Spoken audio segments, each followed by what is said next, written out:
برادرای عزیز، ما به سوی پروردگار به عدد شکرگزاری میکنیم که امروز رسانیدن سخن خدا و رسول بسیار بسیار آسان و همه شرایط برای رسانیدن الحمدلله که مهیاست، ولی افسوس اجرایشش در بین ما و شما وجود ندارد.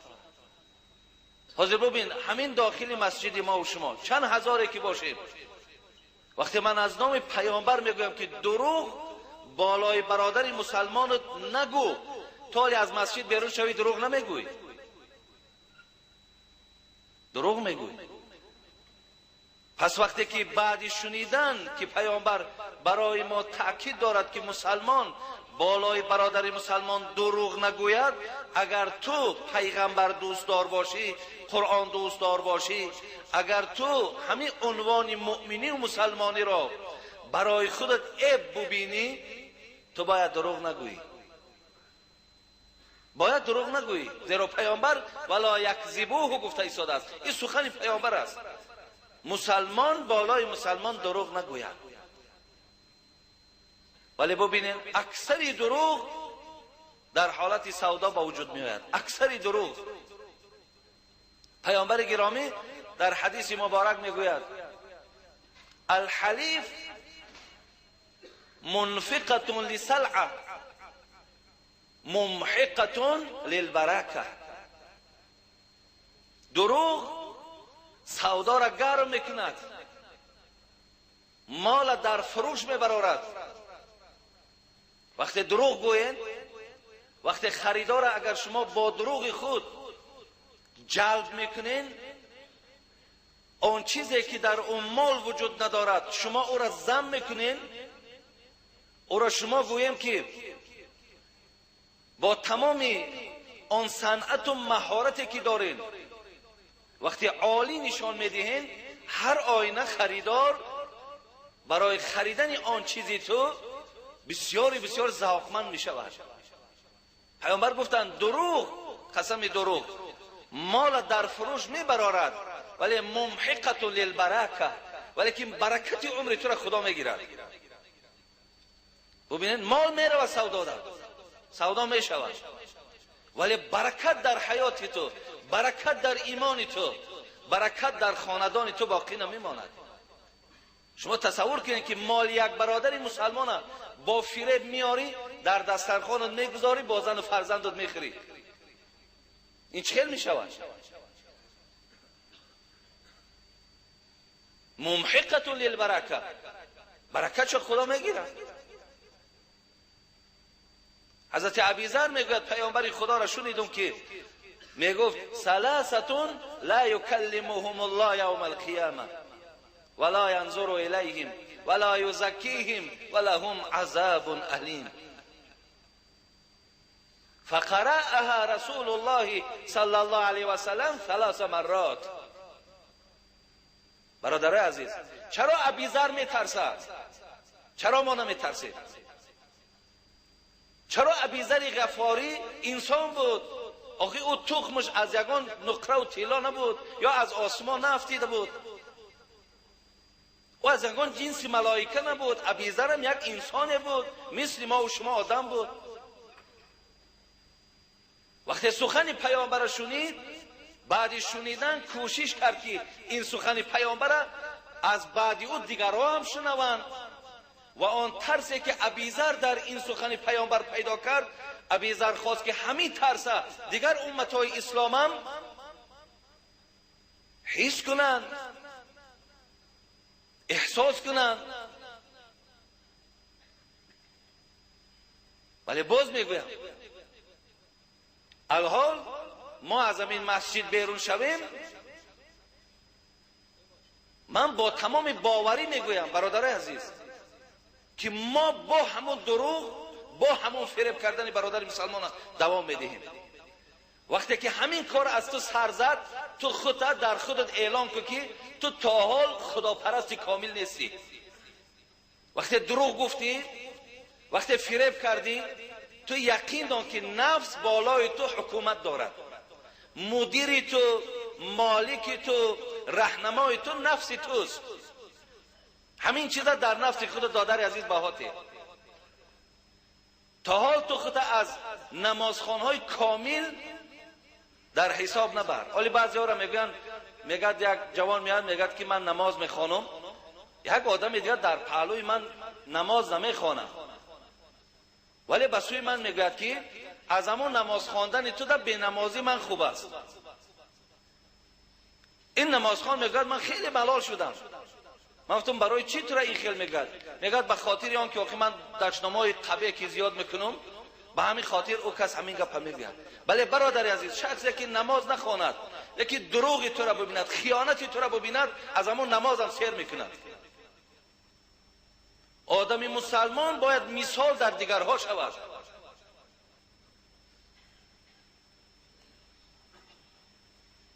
برای آن که دیگرها تو را مسخره نکنند، مذاق نکنند، از پشت تو برین امتی بے پروا و تنبل و نافرمان رو به سوی خدا نمی آرند، تو اصلاح شو.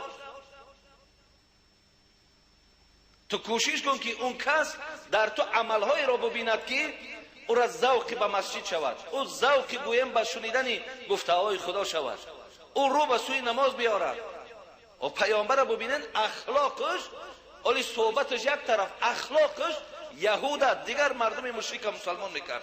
اخلاقش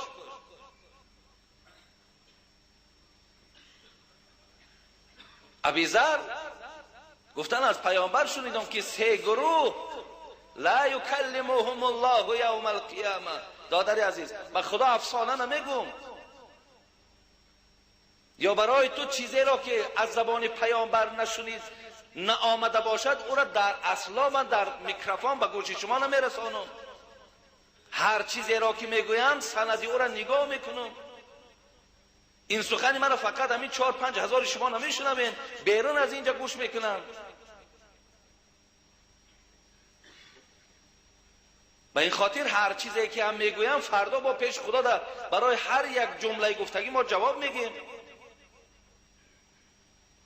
از زبان پیامبر شنیدم که سه گروه روز قیامت خداوند با اینها تکلم نمیکند، یعنی اینها از گفتار پروردگار روز قیامت محرومند. دادر از به خدا این دنیا گفتی عبدالقادر بیدیل یک وجب راه هست بیدیل از تو تا دامان خاک، تو همو گوریستان محلتون بین تو و بین گوریستان همگی یک وجب است. میگن یک وجب راه هست بیدیل از تو تا دامان خاک، در سر این مژگان چو اشک ایستاده ای هوشیار باش. اشکی سر مژگانیم، یا این زمان میافتیم یا زمان دیگر میافتیم، خواه در جوانی جان من خدا میگیرد، خواه میان سالی خواه پیری، مقصد چی کار کنیم نکنیم پیش خدا رفتن منحصر. زیرا خدا و الیک المصیر میگوید بازگشت آن به سوی من است. اگه کوشش کنیم که بازگشت ما به خیر باشد، بازگشت ما این باشد که یگان حسرت نداشته باشیم، این فریب و حیله و این حرامخوری و خیانت و ظلمان با برای ما و شما با یگان مجسمه دهشت‌آور مبدل نشود و ما را تا روز قیامت عذاب کند. سه طایفه را روز قیامت خداوند همراه اونها گویم گپ نمیزند. باز پیامبر گرامی گفتند ولا ینظر الیهم، این سه گروه وقتی که جمع میشوند در یک جای الهیده خدا به اینا نظری رحمت هم ندارد. حالا ببین در دنیا ما و شما وقتی با یک کس صحبت میکنیم اگر یگان نفری را بد ببینیم تماما به اون نظر نداریم، با او صحبت هم نمیکنیم، با او یگان احوال پرسی هم نمیکنیم، به خاطر که دل ما وای بد میبیند. روز قیامت خداوند این سه گروهی را که بد میبیند، یکم که با اونها صحبت نمیکند، دویم با اونها نظری رحمت ندارد، سوم ولا یزکیهم. ابیذر میگه پیامبر گفت سوم اینا گفت که خداوند روز قیامت این سه گروه را پاک نمیسازد، ولا یزکیهم ولهم عذاب علیم. و پیامبر گفت خداوند سختترین عذاب دردناک بالای این سه نفر روا میبیند، این سه طایفه را. چه بدبختیه برادرای عزیز. خدا با تو گپ نمیزند، با تو نظر رحمت ندارد، تو را پاکت نمیکند. با زمین پروردگار برای تو عذاب دردناک شروا میبیند. ای عذاب خدا نمیترسی؟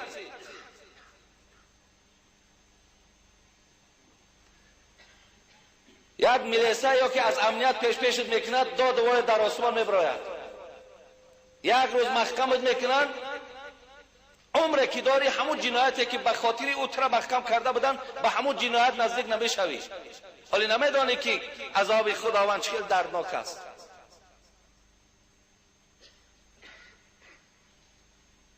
برای تو دردناکترین عذاب خدا روا میبیند. اینا کی باشد؟ پیامبر 3 بار میگه، ابیذر میگه فقرأها رسول الله صلی الله علیه و سلم 3 مرات. 3 بار پیامبر همین را گشته و برگشته گفتند. ابیذر میگه گفتم خواب و خسروا یا رسول الله من هم. ابیذر میگه گفتم خار و ذلیل شد این 3 گروه پیامبر، از اونها برای من خبر ده، اینا کیها باشند این بی سعادت ها؟ ابیذر میگه مرا لرزم گرفت. بعدم پیامبر گفت المسبل والمنان والمنفق سلعته بالحلیف الكاذب. رواه مسلم. یکم آن شخصی که پاچه بروک خود از بجلک به خاطر کبر پایان میکند و راه میگردد.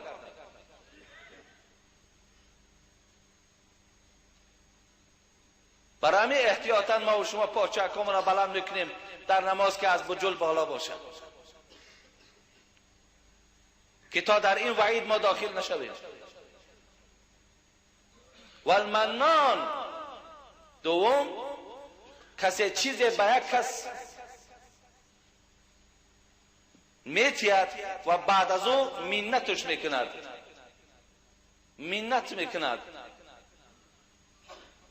خواه برای دادرش داد، خواه برای خواهرش داد، خواه برای رفیقش داد، خواه برای همسایش داد. بعد از آن منت گزاریش آنچنان می شود که همون گیرنده به جان می آید. در تمام جا آن چیزی که داده است به گوش مردم می رساند. میدانی که من فلانی را فلان قمال دادم، یا خود همون کس هم همچنان می گوید اگر همون مالی من نمیشد، همون چیزی من نمیشد، تو مقصد میمردی یا بی زن میماندی یا بی خانه میماندی. سوم پیامبر گرامی موضوع ما را گفتند والمنفق سلعته بالحلیف الکاذب. سوم کسی که مالش با قسم دروغ در سودا میبرارد. برادر عزیز، بغیر شما سوداگرها مردم دیگر هم در دیگر طبقه به دروغ حیات دارند. شما نترسین که مالتون به سودا نرفت شما میمیرین یا فرزندای شما گرسنه میماند. انا همین عقیده سست و ضعیف شما که رزق از خدا نمیبینین، انا همین راه های شیطانی را بعد در کسبتان استفاده میبرین.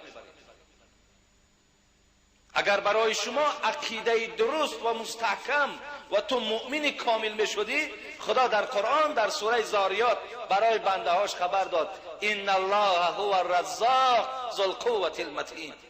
من رزاق هستم، من تو را که به این دنیا فرستادم، من رزق تو را فراموش نکردم، من رزق تو را به تو میرسانم. برای همین برادرای عزیز، از حساب دیگرها کیسهاتون از مال حرام پر نکنین، خانه‌هاتون از زیب و زینت نتین، ماشینکای زیبا از حساب دیگران نخرین، زیرا ممحقتون للبرکه، خدا برکت از حیاتت میگیره. چنان مصیبتت میارد، افسوس که تو فراست نداری، افسوس که تو ایمان قوی نیست، و الا همون جزاهای هست که تو از راه حرام به دست آوردی، خدا در همین دنیا جزات میده و تو عبرت نمیگیری. بسیار مصیبت ها بالات میارد، بسیار مشکلات ها بالات میارد. فکر نکن که تو مال مردم با طریق فریب از خود کنی و خداوند غم این بنده هاش نخورد. خداوند مثل تو ظلم ندارد، مثل تو خیانت ندارد، مثل تو نامهربان نیست، بلکه پروردگار برای بنده هاش بسیار مهربان است. ناصر خسرو می گفت مروت نیست هر افتاده را براه بینی و خود مرکب برانی. این مروت نیست گفتن، این آدمگری نیست گفتن، این ایمانداری نیست گفتن، این مسلمانی نیست که تا جای دست یک افتاده را شما بگیرین، حالی او در دل شما سوزد، شما جوان مردی را نسبت او روا ببینین، تا جای این براه بینی و خود مرکب برانی.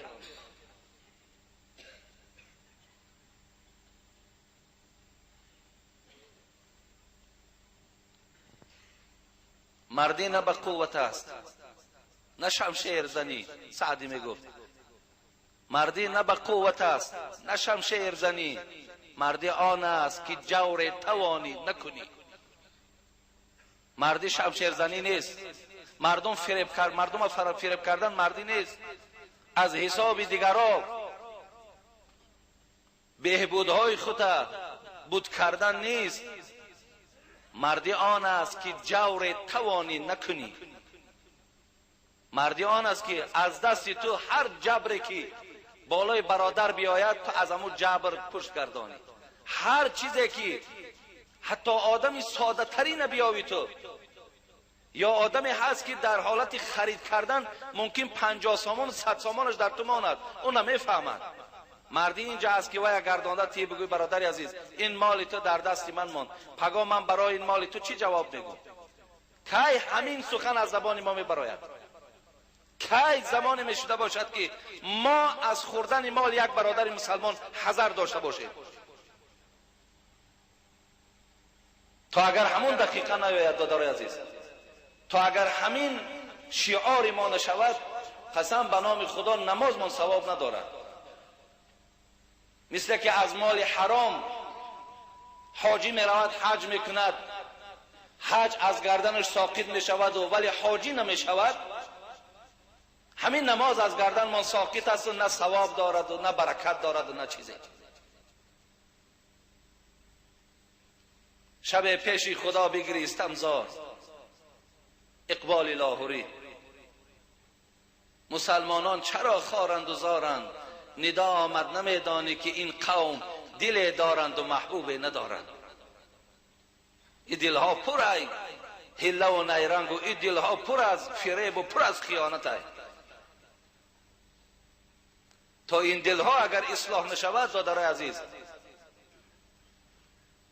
ما خدا میداند در پیشگاه پروردگار چه قدر و چه قیمت داشته باشیم. خداوند همه شما را نگه دارد. خداوند برای همه برادرای ما که در ساحه سودا کار میکنند، خواه خوراکواری باشد، خواه آهن فروشی باشد، خواه گاز فروشی و بنزین فروشی باشد، خواه هر چیزی که از ساحه سودا باشد، خدا همه شما را اول انصاف دهد. خدای مهربان دلهای شما را دلهای با رحم گرداند. خداوند چشمهای شما را چشم گرداند که بدیدن یک برادر مسلمان در چشمهای شما ترس خدا پیدا شود. خداوند آن وسوسه هایی که برای فریب یک برادر مسلمان در خانه های دل شما خانه کرده بودند، خدا همه وسوسه ها را از دل های شما کنده و نابود بگرداند.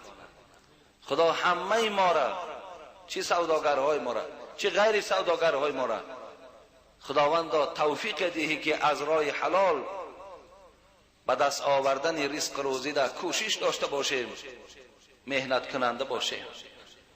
تا که پیامبر گرامی گفتن اگر یک جامعه که شما میخرین 10 درهم باشد، 1 درهم اما از پول حرام باشد، نماز تا نخوانی بهتر است.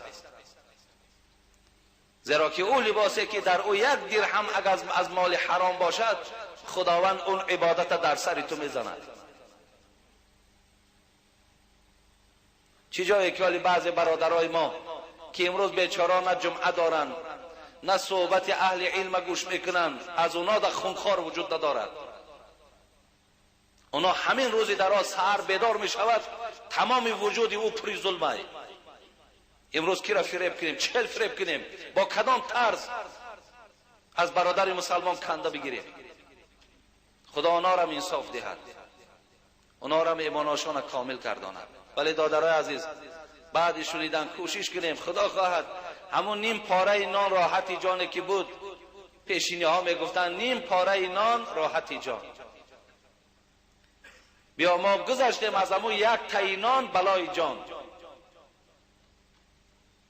دنبال اون نگردیم. برای 1 4 روزه در همین دنیا بین 1 2 داخل ما بلند گرفتن، یا خانه های زیبا ما به کسی نشان دادن، یا ماشین های رنگابرنگ در چشم مردم نشان دادن. بیا از همین حوث های دنیا ما و شما پشت سر کنیم و همیشه کوشش کنیم که همین جای ایستاده خانه قبر ما آباد کنیم، همین جای ایستاده قیامت ما آباد کنیم. حالا بینید دادر از اگر همین جای یک برادری باشد که 1 گناه کردگی و نامش در همین جای مکتوب ده باشد، حاضر اگر من و در همین بین شما خیزانم گویم ای فلانی به نام تو مکتوب آمده است که تو زنا کرده ای، تو زناکاری، در بین همین قدر مردمی که الحال تو را میبینن چقدر تو غمگین میشوی، چقدر شرمنده میشوی. تصور نمیکنی که قیامت چند میلیارد آدم است، چند میلیارد آدم. اون مکتوب نامه اعمالت است، نامه اعمالت میخوانند، در بین مردم میبرن شرمندت میکنند، در بین مردم شرمندت میکنند که تو فلانی در دنیا کارت انا همین بود. کوشش کنید که نه در دنیا نه در آخرت ما از جمله شرمنده ها نباشیم. به همین انشاءالله من اکتفا میکنم. خدا خواهد همین آنچه که بیان کردم قبلا گفتم، به خاطر که شاید انشاءالله یگان خوبی های در برادرای سوداگر ما بیارد، یک رحم و مهربانی را در برادرای ما بیدار گرداند. شما اینها را به دقت گوش اندازین دادرای عزیز، انشاءالله هم خیر دنیاتان است هم خیر آخرتان می شود. اکو چند سوالی هست من جوابهاشو میگردانم و خدا خواهد جمعه های آینده هم سوال هایی که داریم سوال جواب میکنیم. خب السلام علیکم و رحمت الله و برکاته. اکای حاجی میرزا، ما یک گروه جوانان از ناحیه کلخازآباد با شما یک سوالی داریم. همین جواز یک گروه برادرها بودند، سوال الحال در دست من دادند. خب التماس با سوال من جواب گویید. شخص قربانی میکند، پیش از قربانی کردن در خانهش مرده می شود، آیا در گردن همین شخص قربانی فرض است یا نه؟ التماس سوال ما را در همین جمعه جواب دهید. خداوند یارتان باد. بله دادر عزیز، قربانی با مرده و با زنده کاری ندارد. همان روز عید قربان اگر در خانه ما و شما مرده هم که شود، ما قربانی مان در گردن من واجب است. همون جا مرده می ایستد، همون جا مرده را کار و بارش رفتن میگیرد، اینجا در ما قربانی ما نمیکنیم. مردن این امر حق است، قربانی هم در گردن ما واجب است. برای همین در گردن کسی که در خانه اگر 1 نفر یا 2 نفر یا 10 نفر اگر در همون خانه همان روز از دنیا گذرد، این قدرت الهی است، این امر حق است. کل نفس ذائقه الموت، هر یک نفس حتمی لذت مرگ میچشد، ولی پیش قربانی را نمیگیرد. قربانی در گردنتان البته واجب باقی میماند. خب اینجا در یک چند سوال ها دادرای عزیز از من بسیار خواهش کردن که جواب گوین. من ناحیه تیمور ملیک رفته بودم، در همون ناحیه تیمور ملیک از من سوال ها کرده بودن، من همه اونا جواب گفتن نتونستم. سویتسکی ده بعدا گفتم که خدا خواهد جوابش میگویم. خواهش کردن که تا که همون در کسیت و دیسکو ضبط شود تا که ما هم را دسترس کنیم و گوش اندازیم. به همین خاطر من سوالهای همونها را که بسیار زاره و توالا کردن خدا خواهم میخوانم. خب السلام علیکم دامنای محترم. من یکی از زنهای عادی صالحه هم 5 وقت نماز میگذارم، لیکن شوهرم یک مرد میزده میباشد. با من دشنامهای قبیح میکند، مرا گپهای ناسزا میگوید، با غضب میآورد و من گاهها به دشنامهایش جواب میدهم. آیا شوهر میزده من به من چون شوهرهای صالح حق دارد؟ جواب مرا دهید. یعنی مقصد شوهری که میزده هست، بعد یک شوهری هست که اون میزده نیست. آیا هر دینا یک حق دارن؟ بله خواهر عزیز، شوهر خواه میزده باشد خواه غیر میزده باشد، بالای زن حقهای شوهری خود دارد. فقط فرق شوهر میزده از غیر میزده در این است که او بنده عاصی و روسیا در پیش خدا هست و این بنده که میزده نیست، این یک بنده صالح خوب خدا هست. ولی حق شوهری به خاطر میزدگی او از بین نمی رود. ولی برای اصلاح او مادر عزیز که خدا حکمت دارد، شاید که در همین خیل آدم ناصالح، آدم میزده، شما بر این زنی خوب مسلمان خدا روا دیده است، شاید به خاطر آن باشد که همین میزده به دست تو هدایت بیابد. شاید به کوشش های تو، به مهنت های تو، به دعاهای تو همین مرد از همین راهی بد گردد و ترا خدای مهربان به خاطر هدایت یک نفر جزای خوب، مکافات خوب در جنت نصیب دیگرداند. به این خاطر گفتی حضرت مولوی جنون، نه گل به خار می روید در این باغ، ملال بلبلان از دغدغه زاغ. هر یک گل در پهلوش خار دارد، هر یک بلبل در پهلوش زاغ دارد. حضرت گفتم بکن صبر در جفای منکری دل، شود شاید مراد از صبر حاصل. در پهلوی این خار، در پهلوی این زاغ تو صبر کن، خداوند به خاطر این صبر ترا به تمام کامیابی ها میرساند. و این خاطر مادر ما هم نصیحتی همچو فرزندانه به شما هم همین است که صبر کنین، با همراهی فرزندا کوشش کنین که وای از همین راه های بد گردد. هر یک راه ها را استفاده برین، از دانشمندها و از بزرگای همون محله و ناحیتان استفاده برین تا که پیش راه این مرد گیرن. انشاءالله خدا قرآن در فذکر فإن الذکر تنفع للمؤمنین گفته است. خداوند میگه شما پند دهید، شما دائم به گوش او رسانید. پروردگار میگه زود است که این سخنهای خدایی که به گوش او رسانیده می شود او را اصلاح میکند. به این خاطر شما گفتن گیرین، خدایی هست که وای اصلاح می شود.